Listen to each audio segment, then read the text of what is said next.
Hi అండి. నమస్తే.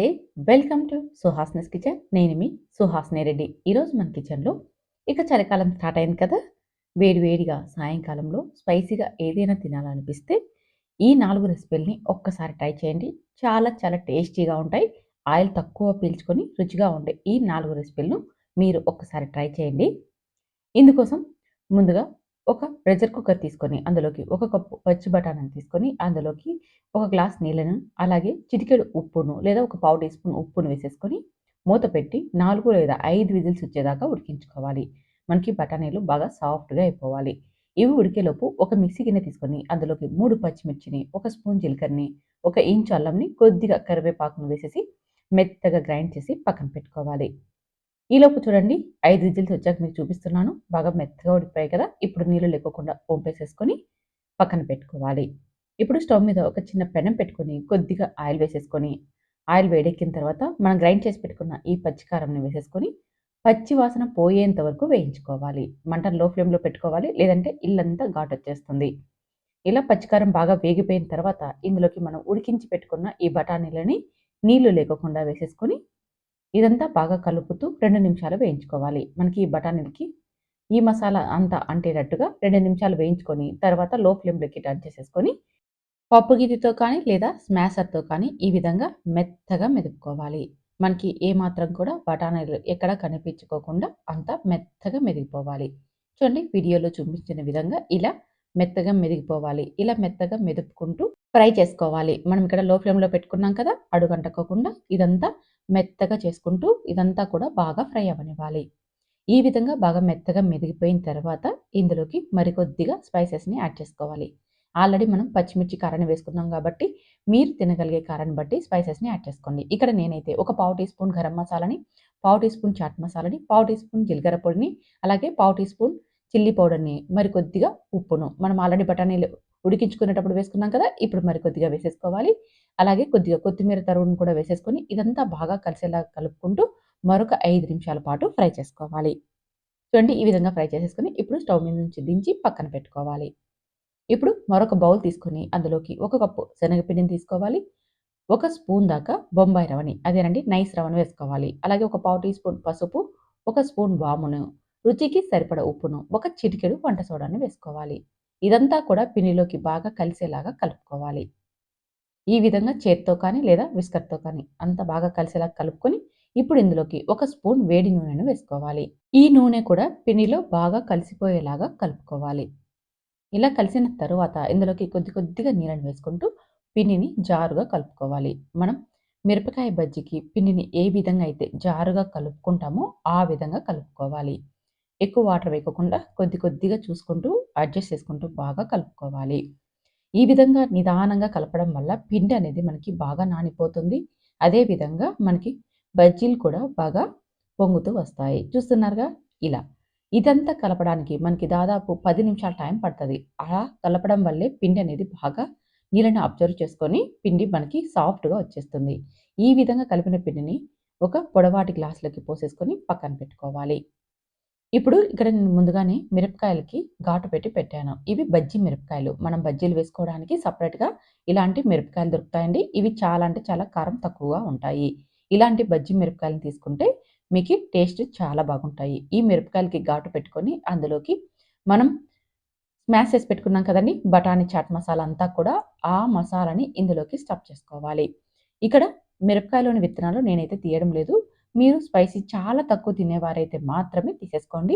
లేదు అంటే అలాగే ఉండనిచ్చేసి ఇలా స్టఫ్ చేసేసుకోండి. మనం బఠానీలు, మసాలానంతా వేసి ఉడికించి స్మాష్ చేసి పెట్టుకున్నాం కదా! ఆ మసాలాని ఇందులోకి స్టఫ్ చేసేసుకోవాలి.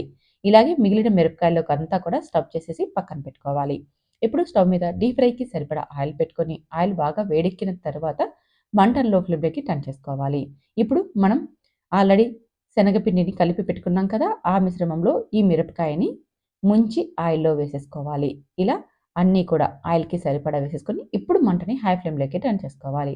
హై ఫ్లేమ్‌లోకి, మీడియం ఫ్లేమ్‌లోకి టర్న్ చేసుకుంటూ వీటిని అటు ఇటు తిప్పుతూ బాగా ఫ్రై అవ్వనివ్వాలి. మనకి ఆల్రెడీ లోపల స్టఫ్ చేసుకున్న మసాలా అంతా బాగా ఫ్రై అయిపోయింది కాబట్టి, మనకి మసాలా ఫ్రై అవ్వాల్సిన అవసరం లేదు. కాకపోతే మిరపకాయ మనకి బాగా ఫ్రై అవ్వాలి అంటే, ఒక సైడ్ గ్యాప్ ఉండేలాగా మనం స్టఫ్ చేసుకోవాలి. శనగపిండిని ముంచేటప్పుడు మిరపకాయకి ఒక సైడ్ గ్యాప్ వచ్చేలాగా ముంచి ఆయిల్‌లో ఫ్రై చేసుకోవాలి. చూస్తున్నారుగా ఇలా రంగు మారేంత వరకు బాగా ఫ్రై చేసేసి వీటిని ఆయిల్‌లో నుంచి తీసేసుకోవాలి. మనం రవ్వ వేసుకోవడం వల్ల ఆయిల్ చాలా తక్కువ పీల్చుకుంటాయి. అంతేకాకుండా కరకరలాడుతూ వస్తాయి. అంతేనండి. బఠానీ మసాలా బజ్జీలు రెడీ అయిపోయాయి. చాలా చాలా టేస్టీగా ఉంటాయి. డిఫరెంట్ టేస్ట్‌తో ఒక్కసారి తప్పకుండా ఈ టేస్ట్‌ని ట్రై చేయండి. ఇందులోకి కొద్దిగా టమోటా సాస్‌తో సర్వ్ చేసుకున్నామంటే పిల్లలకి, పెద్దలకి అందరికీ కూడా ఈ రెసిపీ చాలా బాగా నచ్చేస్తుంది. మరి ఇంకెందుకు ఆలస్యం మీరు కూడా ఒకసారి ట్రై చేస్తారు కదూ! ఇప్పుడు మరొక రెసిపీని చేసి చూపించబోతున్నాను. బియ్యపు పిండి పునుగులు చేసి చూపించబోతున్నా. చాలా క్విక్‌గా ప్రిపేర్ చేసుకోవచ్చు.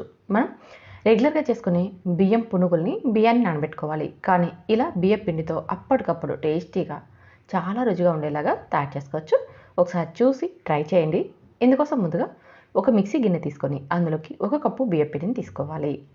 అలాగే ఇదే కప్‌తో 1 కప్పు ఉడికించిన ఆలు ముక్కల్ని తీసుకోవాలి. ఆలుని ఉడికించి తొక్కు తీసి ఇలా ముక్కలుగా కట్ చేసి అదే కప్పుతో కొలతగా తీసుకోవాలి. అలాగే ఇందులోకి 2 పచ్చిమిర్చి ముక్కలు, ఒక హాఫ్ ఇంచ్ అల్లంని కూడా తీసుకోవాలి. ఇవన్నీ కూడా అవసరమైతే కొద్దిగా నీళ్ళని వేసి మెత్తగా గ్రైండ్ చేసుకోవాలి. చూడండి అలాగే ఇందులోకి 2 స్పూన్స్ సుజీని అదేనండి బొంబాయి రవ్వని వేసుకోవాలి. ఇలా రవ్వను వేసుకోవడం వల్ల మనకి పైన లేయర్ అనేది క్రిస్పీగా వస్తుంది. చూస్తున్నారుగా పిండి అనేది ఈ జారుగా ఉండేలాగా గ్రైండ్ చేసుకోవాలి. ఎక్కువ వాటర్ వేయకుండా కొద్దిగా వేసుకోవాలి. ఇలా వేసేసి ఈ పిండిని పక్కన పెట్టుకుందాం. ఇప్పుడు ఇందులోకి మనం చట్నీని ప్రిపేర్ చేసుకుందాం. దీనికోసం స్టవ్ మీద పెనం పెట్టుకొని అందులోకి 4 లేదా 5 పచ్చిమిర్చిని చిన్న ముక్కలుగా కట్ చేసి వేసి కొద్దిగా నూనెను వేసి బాగా వేయించుకోవాలి. పచ్చిమిర్చి అనేది మనకి బాగా వేగిపోతేనే ఈ చట్నీ రుచిగా ఉంటుంది. తర్వాత ఇందులోకి 1 కప్పు ఉల్లిపాయ ముక్కల్ని తీసుకోవాలి. ఇలా ఏదైనా కప్పు కొలతతో తీసుకున్నామంటే ఇందులోకి మిగతావన్నీ కూడా మనం కొలతతో వేసుకోవచ్చు. ఉల్లిపాయలు త్వరగా మగ్గిపోవాలంటే చిటికెడు ఉప్పును వేసుకున్నాం అనుకోండి ఉల్లిపాయలు అనేది మనకి త్వరగా ఫ్రై అయిపోతాయి. ఇలా మధ్య మధ్యలో కలుపుతూ ఉల్లిపాయ ముక్కల్ని చూడండి ఈ విధంగా బాగా వేయించుకోవాలి. తర్వాత ఇందులోకి 1 స్పూన్ జీలకర్రని కూడా వేసుకోవాలి. జీలకర్ర ముందే వేసేసామంటే మనకి మాడిపోతుంది. అందుకని ఆనియన్స్ బాగా ఫ్రై అయిపోయిన తర్వాత వేసుకోండి.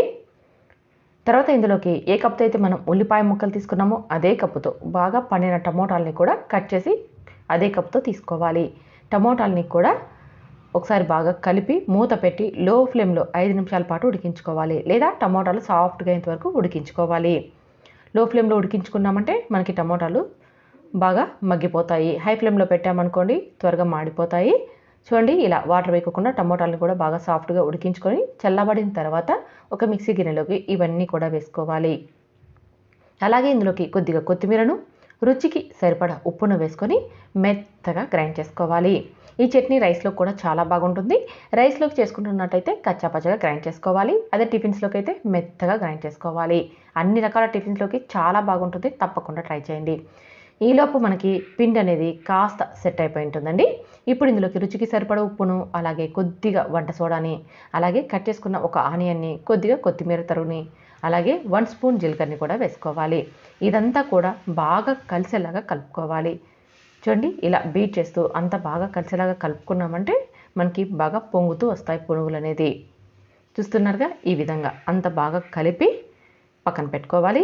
ఇప్పుడు స్టవ్ మీద డీప్ ఫ్రైకి సరిపడా ఆయిల్ పెట్టుకొని ఆయిల్ బాగా వేడెక్కిన తర్వాత లో ఫ్లేమ్లోకి టర్న్ చేసుకొని చిట్టి చిట్టి పునుగుల్లాగా వేసుకోవాలి. మనకి ఎంత సైజు కావాలో అంత సైజులో వేసుకోవాలి. చిన్నగా వేసుకున్నామంటే చూడడానికి ముచ్చటగా ఉంటాయి. ఇలా ఆయిల్కి సరిపడా మొత్తం వేసేసుకొని ఇప్పుడు మంటని మీడియం ఫ్లేమ్లోకి హై ఫ్లేమ్లోకి టర్న్ చేసుకుంటూ వీటిని గోల్డెన్ కలర్ వచ్చేదాకా ఫ్రై చేసుకోవాలి. మనము ఆలు వేసినందువల్ల ఇవి చాలా స్మూత్గా ఉంటాయి. అంటే ఒకటికి ఒకటి అతుక్కుంటాయి. అలాగే పెనానికి కూడా అతుక్కుంటాయి అన్నమాట. అందుకోసమని స్మూత్గా అటు ఇటు కలిపామంటే ఒకసారి ఇవి కాస్త ఫ్రై అయిపోయాయి అనుకోండి ఇప్పుడు బాగా విడిపోతాయి. ఇలా అన్నీ కూడా ఆయిల్లో బాగా అటు ఇటు తిప్పుతూ బాగా ఫ్రై చేసుకోవాలి. వీటిని గోల్డెన్ కలర్ వచ్చేదాకా ఫ్రై చేసుకున్నామంటే ఆయిల్ తక్కువ పీల్చుకుంటాయి. కాస్త వైట్గా ఉన్నప్పుడే తీసేసామనుకోండి ఇవి ఆయిల్ ఎక్కువ పీల్చుకుంటాయి. చూసారుగా ఈ విధంగా రంగు మారిన తర్వాత వీటిని ఆయిల్లో నుంచి తీసేసుకోవడమే. ఇదే విధంగా మిగిలిన పిండినంతా కూడా మనం ఆయిల్లో డీప్ ఫ్రై చేసి తీసేసుకోవాలి. అంతే చిట్టి చిట్టి పునుగులు రెడీ అయిపోయి అప్పటికప్పుడు మనం బియ్య పిండితో ఇలా తయారు చేసుకోవచ్చు. మార్నింగ్ టైంలో బ్రేక్ఫాస్ట్కి అయినా, ఈవినింగ్ టైంలో స్నాక్స్కి అయినా, లేదంటే ఇంటికి ఎవరైనా అతిథులు వచ్చినప్పుడు ఒకే ఒక కప్పు బియ్య పిండి ఉంటే చాలు మనం ఈ పునుగుల్ని ప్రిపేర్ చేసుకోవచ్చు. చాలామందికి శనగపిండి పడదు కదా, వడలంటే ఇష్టపడేవారు ఇలా ఒకసారి బియ్యపిండితో ట్రై చేయండి. చాలా చాలా రుచిగా ఉంటాయి. ఈవినింగ్ టైంలో అయినా, మార్నింగ్ టైంలో అయినా. మరి ఇంకెందుకు ఆలస్యం, ఒకసారి చూసి ట్రై చేసి నచ్చితే లైక్ చేయండి. మీ ఫ్రెండ్స్ ఫ్యామిలీ మెంబర్కి షేర్ చేయండి. ఇప్పుడు మరొక టేస్టీ రెసిపీని చూసేద్దాం. చిట్టి చిట్టి పెసర పునుగులను చేసి చూపించబోతున్నా. చాలా రుచిగా ఉండే ఈ పెసర పునుగులు మార్నింగ్ టైంలో బ్రేక్ఫాస్ట్గా కానీ, ఈవినింగ్ టైంలో స్నాక్స్గా కానీ చాలా బాగుంటాయండి. అంతేకాకుండా మంచి హెల్తీ రెసిపీ కూడా. ఇలా కేవలం పెసరపప్పు ఉంటే చాలు, ఇంటిల్లిపాదికి నచ్చే ఈ బ్రేక్ఫాస్ట్ను తయారు చేసుకోవచ్చు. ఎలా తయారు చేసుకోవాలో ఈ వీడియోలో చూసి ఒక్కసారి ట్రై చేయండి. ఇందుకోసం ఒక బౌల్ తీసుకొని అందులోకి 1 కప్పు పెసరపప్పును తీసుకోవాలి. ఈ పెసరపప్పు 200 గ్రామ్స్ ఉందండి. ఈ 200 గ్రామ్ పెసరపప్పుతో ఎన్ని పునుగులు అవుతాయి, ఎంతమందికి అవుతాయో కూడా ఈ వీడియోలో క్లియర్గా చెప్తాను. ఇలా పెసరపప్పును 2 గంటల పాటు నీళ్ళను పోసి నానబెట్టుకోవాలి. ఇవి నానేలోపు ఇక్కడ మనం అందులోకి చట్నీని ప్రిపేర్ చేసుకుందాం. ఇందుకోసం ఒక గిన్నె తీసుకొని అందులోకి మీడియం సైజ్ ఆనియన్ని పొట్టు తీసి వీడియోలో చూపించిన విధంగా కట్ చేసి వేసుకోవాలి. అలాగే బాగా పడిన టమోటాలని కూడా శుభ్రంగా కడిగి ఇలా కట్ చేసి వేసుకోవాలి. ఈ టమోటాలు 1/4 కిలో ఉన్నాయండి. అలాగే 1 ఇంచు అల్లంని, తినగలిగే కారాన్ని బట్టి పచ్చిమిర్చిని, చిన్న గోలి సైజ్ అంత చింతపండును, అలాగే 1 స్పూన్ జీలకర్రని, కొద్దిగా వాటర్ని యాడ్ చేసి మెత్తగా ఉడికించుకోవాలి. 5 నిమిషాల పాటు మీడియం ఫ్లేమ్లో పెడితే మనకి ఈ టమోటాలు అనేది సాఫ్ట్గా ఉడికిపోతాయి. చూస్తున్నారుగా ఈ విధంగా. ఇలా ఉడికించేసేసుకొని స్టవ్ ఆపేసేసి కిందకి దించి ఈ మిశ్రమాన్నంతా స్టెయినర్లో మనం వడగట్టుకోవాలి.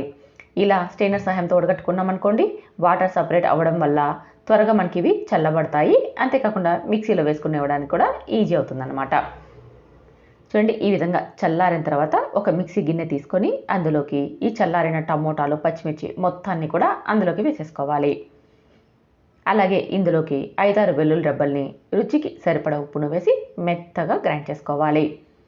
ఇలా సాఫ్ట్గా గ్రైండ్ చేసుకున్నాక ఇప్పుడు ఇందులోకి మనం వాటర్ని సపరేట్ చేసుకున్నాం కదండి, ఆ నీళ్ళని అలాగే చిన్న బెల్లం ముక్కని వేసుకొని మరొకసారి మెత్తగా గ్రైండ్ చేసుకోవాలి. ఈ చట్నీ అనేది ఇలా నీళ్ళగా ఉంటేనే రుచి చాలా బాగుంటుంది పునుగుల్లోకి, బజ్జీల్లోకి కూడా. ఇప్పుడు స్టవ్ మీద ఒక చిన్న పెనం పెట్టి కొద్దిగా ఆయిల్ వేసుకొని పోపు దినుసులన్నీ వేసుకొని గ్రైండ్ చేసి పెట్టుకున్న ఈ టమోటా చట్నీని, కొత్తిమీరని వేసి ఒక ఉడికించుకున్నాం అనుకోండి, 3 డేస్ దాకా ఇది నిల్వ ఉంటుంది. పోపు దినుసులు వేసే వీడియో మిస్ అయిందండి. ఉద్దిపప్పు, శనగపప్పు అన్నీ కూడా వేసుకోవచ్చు. ఇలా ఉడికించి మనం స్టవ్ మీద నుంచి దించి పక్కన పెట్టుకోవాలి. ఈలోపు మనకి పెసరపప్పు కూడా చూడండి సాఫ్ట్గా ఉడికిపోయింది. 2 గంటల పాటు నానబెట్టుకుంటే చాలండి. 2 గంటల తర్వాత 2-3 సార్లు శుభ్రంగా కడిగి తర్వాత వాటర్ మొత్తం వంపేసి ఇది మిక్సీ గిన్నెలోకి వేసుకోవాలి. కొద్దిగా వాటర్ని యాడ్ చేసి మెత్తగా గ్రైండ్ చేసుకోవాలి. ఎంత వీలైతే అంత సాఫ్ట్గా గ్రైండ్ చేసుకున్నాం అనుకోండి, పునుగులు అనేది సాఫ్ట్గా వస్తాయి. ఇందులోకి 2 స్పూన్ల బియ్యపిండిని వేసుకున్నామంటే పైన లేయర్ అనేది క్రిస్పీగా వస్తుంది. అంతేకాకుండా ఆయిల్ అనేది తక్కువగా పీల్చుకుంటాయి. కట్ చేసుకున్న ఒక ఆనియన్ని, రుచికి సరిపడ ఉప్పును, కొత్తిమీరను, జీలకర్రని వేసేసుకొని ఇదంతా బాగా కలిసేలాగా కలుపుకోవాలి. చూడండి, బాగా కలిసిన తర్వాత ఒక 5 నిమిషాల పాటు చేత్తో బాగా బీట్ చేసుకుంటూ కలుపుకోవాలి. అప్పుడే పునుగులు అనేది బాగా పొంగుతూ వస్తాయి. ఇందులోకి వంట సోడా కూడా అవసరం లేదండి. చూస్తున్నారుగా, ఈ విధంగా ఉండాలి. మనకి పిండి అనేది ఈ విధంగా ఉందంటే పునుగులు వేసుకోవడానికి చాలా బాగా ఉంటుందండి. ఇప్పుడు స్టవ్ మీద డీప్ ఫ్రైకి సరిపడా ఆయిల్ పెట్టి ఆయిల్ వేడెక్కాక మంటని లో ఫ్లేమ్లోకి టర్న్ చేసుకొని ఆయిల్కి సరిపడా మొత్తంగా చిట్టిగా పునుగులన్నీ వేసుకోవాలి. చూడండి, వీడియోలో చూపించిన విధంగా ఇలా చిట్టిగా వేసుకున్నామంటే చూడడానికి పిల్లలకి, పెద్దలకి అందరికీ నచ్చుతాయి. అంతేకాకుండా లోపల పచ్చిగా లేకుండా త్వరగా ఫ్రై అయిపోతాయి అన్నమాట. చూస్తున్నారుగా, ఇలా అన్నీ వేసేసుకొని మంటని మీడియం ఫ్లేమ్లోకి టర్న్ చేసుకొని ఒక 5 నిమిషాల పాటు అటు ఇటు తిప్పుతూ కాల్చి తీసుకున్నామంటే పునుగులు అనేది రెడీ అయిపోతాయండి. లైట్ గోల్డెన్ కలర్ వచ్చేదాకా బాగా ఫ్రై చేసి తీసేసుకోవాలి. ఇదే విధంగా మిగిలిన పిండినంతా కూడా ఆయిల్లో చిట్టి పునుగులు వేసుకొని తీసేసుకోవడమే. కేవలం ఒకే ఒక పెసరపప్పు ఉంటే చాలండి, ఇంటిల్లిపాదికి నచ్చే బ్రేక్ఫాస్ట్ను మనం తయారు చేసుకోవచ్చు. చూసారా ఎంత ఈజీగా ప్రిపేర్ చేసుకోవచ్చో. ఇంటికి ఎవరైనా అతిథులు వచ్చినప్పుడైనా సరే స్నాక్స్గా వారికి చేసి ఇవ్వచ్చు. మరి ఇంకెందుకు ఆలస్యం, ఒక్కసారి ఈ పునుగులను మీరు ట్రై చేయండి. అందులోకి నేను చేసిన ఈ చట్నీని కూడా ట్రై చేసి టేస్ట్ చేసి మీకు ఎలా వచ్చిందో కామెంట్ చేయండి. నచ్చితే మాత్రం లైక్ చేయండి, షేర్ చేయండి. ఇలాంటి టేస్టీ అండ్ హెల్దీ వంటకాల కోసం సుహాస్నస్ కిచెన్ని సబ్స్క్రైబ్ చేసుకోండి. మరొక సరికొత్త రెసిపీని చేసి చూపించబోతున్నా. నెల్లూరు స్పెషల్ పులి బొంగరాలు చాలా టేస్టీగా ఉంటాయి, చాలా క్రిస్పీగా ఉంటాయి. చేసిన 4 గంటల తర్వాత కూడా అదే టేస్ట్తో ఉంటాయి. చాలా సింపుల్గా ప్రిపేర్ చేసుకోవచ్చు ఇంట్లో ఉన్న వాటితోనే. దీనికి కాంబినేషన్గా రాయలసీమ స్పెషల్ చట్నీని కూడా ప్రిపేర్ చేసి చూపించబోతున్నా. ఇందుకోసం ముందుగా ఒక బౌల్ తీసుకొని అందులోకి 1 కప్పు ఉద్దిపప్పును, 2 కప్పుల బియ్యం తీసుకోవాలి. ఇక్కడ నేను రేషన్ బియ్యం తీసుకుంటున్నాను. మీరు కావాలంటే అదే ప్లేస్లో నార్మల్ రైస్నైనా వాడుకోవచ్చు. అలాగే ఇందులోకి 1 స్పూన్ మెంతుల్ని వేసేసుకొని నీళ్ళని వేసి ఈ బియ్యాన్ని, పప్పుల్ని 2 లేదా 3 సార్లు శుభ్రంగా కడగాలి. మనం ఉద్దిపప్పును కూడా వేసాం కాబట్టి బాగా చేత్తో రబ్ చేస్తూ కడగాలి. అప్పుడే మనకి ఉద్దిపప్పు అనేది బాగా క్లీన్ అయిపోతుంది. ఇలా 3 సార్లు కడిగిన తరువాత ఇందులోకి మంచి నీళ్ళని వేసి మూత పెట్టి 4 గంటల పాటు నానబెట్టుకోవాలి. ఇక్కడ ఉద్దిపప్పు, బియ్యం తీసుకోవడానికి ఏదైనా గ్లాస్ కానీ, కప్పు కానీ కొలతగా తీసుకోండి. ఒక కప్పు ఉద్దిపప్పుకి 2 కప్పుల బియ్యం వేసుకోండి. పర్ఫెక్ట్‌గా వస్తాయి. చూడండి మీకు 4 గంటల తర్వాత చూపిస్తున్నాను. మనకి పప్పు కానీ, బియ్యం కానీ బాగా నానిపోయాయి. ఇప్పుడు మరొకసారి బియ్యాన్ని శుభ్రంగా కడిగి ఒక మిక్సీ గిన్నెలోకి వేసుకోవాలి. బియ్యం ఆల్రెడీ కడిగాం కాబట్టి ఇష్టం ఉన్న వాళ్ళు ఒకసారి కడగచ్చు. లేదంటే అలాగే డైరెక్ట్‌గా అయినా సరే బియ్యం పప్పుల్ని మిక్సీ గిన్నెలోకి వేసేసుకొని కొద్దిగా నీళ్ళని చేర్చి చూడండి ఇలా గ్రైండ్ చేసుకోవాలి. పిండి అనేది దోస పిండి కంటే మరి కాస్త గట్టిగా ఉండాలి. అప్పుడే మనకి ఇవి తయారు చేసుకోవడానికి ఈజీ అవుతుంది. చాలా లూజ్‌గా అస్సలు చేయకండి.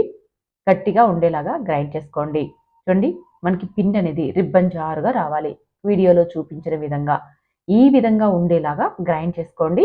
పిండి గట్టిగా ఉంటేనే పులి బొంగరాలు అనేది పర్ఫెక్ట్‌గా వస్తాయనేది గుర్తుంచుకోండి. జారుగా అయిపోయింది అనుకోండి ఒకవేళ అందులోకి బియ్యపు పిండి కానీ, మైదా కానీ వేసుకోవాల్సి వస్తుంది. అందుకోసమని మనం గ్రైండ్ చేసుకునేటప్పుడే జాగ్రత్తగా కొద్ది కొద్దిగా నీళ్ళని వేసుకుంటూ గట్టిగా గ్రైండ్ చేసుకోవాలి.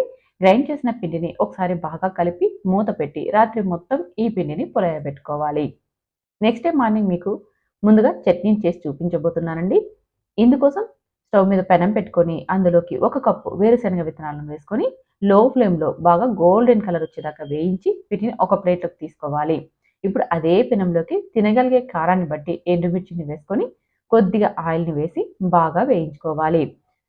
ఎండుమిర్చి వేగిపోయిన తర్వాత 1 స్పూన్ ధనియాలు, 1 స్పూన్ జీలకర్ర, 2 రెమ్మల కరివేపాకును వేసేసుకొని వీటన్నిటిని కూడా చిన్న మంట మీదే బాగా వేయించుకోవాలి. మనకి ధనియాలు, జీలకర్ర ఇవన్నీ చిటపటలాడుతూ బాగా ఫ్రై అయిపోయిన తర్వాత స్టవ్ మీద నుంచి దించి వీటిని కూడా పూర్తిగా చల్లారనివ్వాలి.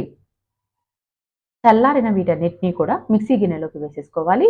అలాగే రుచికి సరిపడ ఉప్పును కూడా వేసేసుకొని కచ్చా పచ్చగా గ్రైండ్ చేసుకోవాలి. మరి మెత్తని పౌడర్ లాగా కాకుండా చూడండి ఇలా కచ్చా పచ్చగా గ్రైండ్ చేసుకున్న తర్వాత ఇందులోకి వేయించి పెట్టుకున్న ఈ వేరుశనగ విత్తనాలను వేసుకోవాలి. ఇక్కడ నేను వేరుశనగ విత్తనాలకు పొట్టు తీయలేదు. మీరు కావాలంటే పొట్టు తీసైనా గ్రైండ్ చేసుకోండి.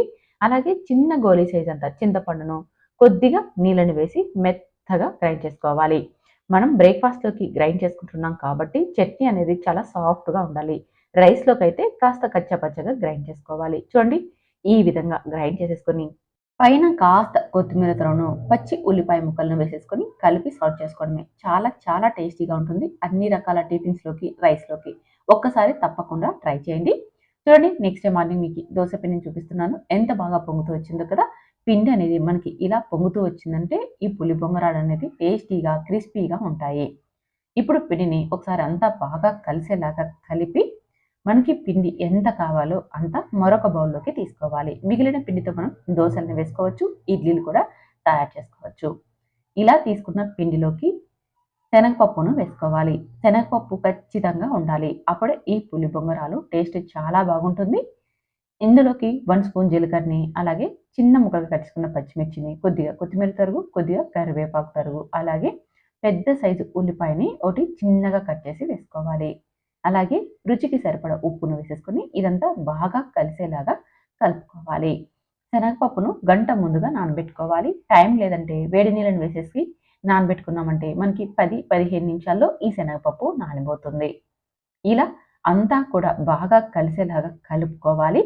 కావాలంటే చేత్తో అయినా సరే మీరు బీట్ చేసుకుంటూ కలుపుకోవచ్చు. చూడండి మనకి ఈ విధంగా ఉండాలి పిండి అనేది. ఇప్పుడు స్టవ్ మీద డీప్ ఫ్రైకి సరిపడా ఆయిల్ పెట్టి ఆయిల్ బాగా వేడెక్కిన తర్వాత మంటను లో ఫ్లేమ్‌లోకి టర్న్ చేసుకొని ఆయిల్‌కి సరిపడా వేసేసుకోవాలి. ఇలా చిట్టి చిట్టిగా వేసుకున్నామంటే మనకి మిడిల్‌లో దాకా బాగా ఫ్రై అయిపోతాయి.